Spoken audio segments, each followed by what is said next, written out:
So, note, this is deep thinking of space and the Earth's creation.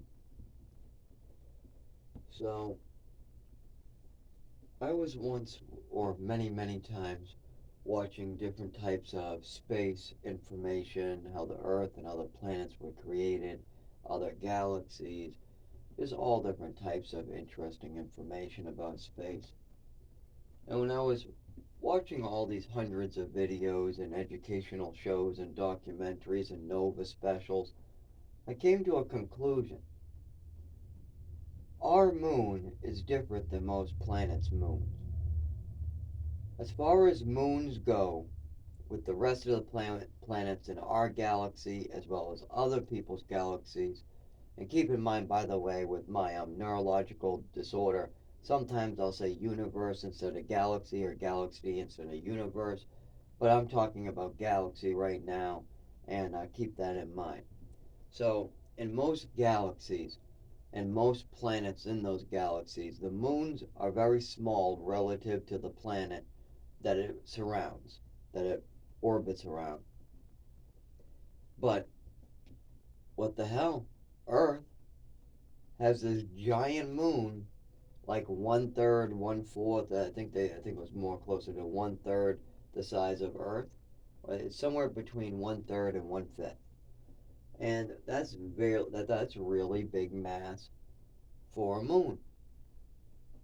So I was like, oh well, I'm curious why all these other planets, even some found with water, have small moons, multiple of them, two of them, and then we only have one humongous moon.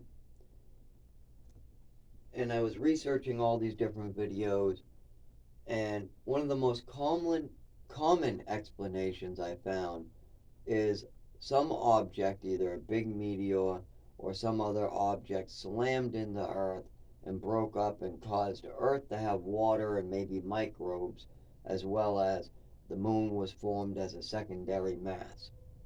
The other theory is, as the universe was cooling, both the Earth and the moon was formed at the same time. There was debris around the Earth that clumped together, and then the Earth itself clumped together. But science has said that they don't like that theory in the last 50 years.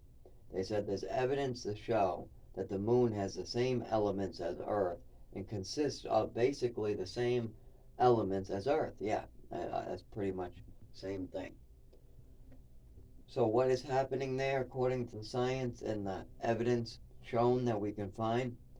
What they think is that there used to be a ninth planet, or if you want to go with the old planet scale, a tenth planet, because Pluto used to be a planet. So either way, it's nine or tenth planet, and it was a big planet, and it used to orbit around the sun. And then one time, at some time, it smashed into Earth, breaking up into a lot of pieces. Earth and this other planet combined into Earth as we know it today, and the moon formed from all the debris and the middle of the other planet, meaning when the other planet smashed, it broke into a smaller chunk, and the rest of the chunks clumped together onto Earth. And they say there's more evidence to show that there was a larger planet. They talk about this ninth planet that we can't find on the other side of the sun, or in deep space, that causes winter, that causes our far orbit. Because compared to other galaxies, we have a very weird orbit here in our galaxy. It's almost like there's a big mass pulling on us from another direction. But we also have another galaxy not too far from ours, so there could be a lot of stuff going on. But I do like the theory that we had another planet or a big meteor or something in our galaxy or near Earth, and it smashed in the Earth, breaking up into pieces and forming the moon, seeing as Earth contains a lot of the same elements, and the evidence seems to point at, yes, the moon was created from debris that came from Earth. And that's why our moon is so large, because it has more debris held together on it. It has more mass, in other words.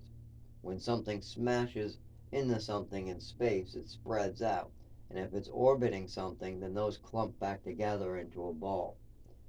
It's just how physics work. Is in space, things clump into a ball if gravity is pulling it in some direction, and then if gravity pulls it inwards into a ball form.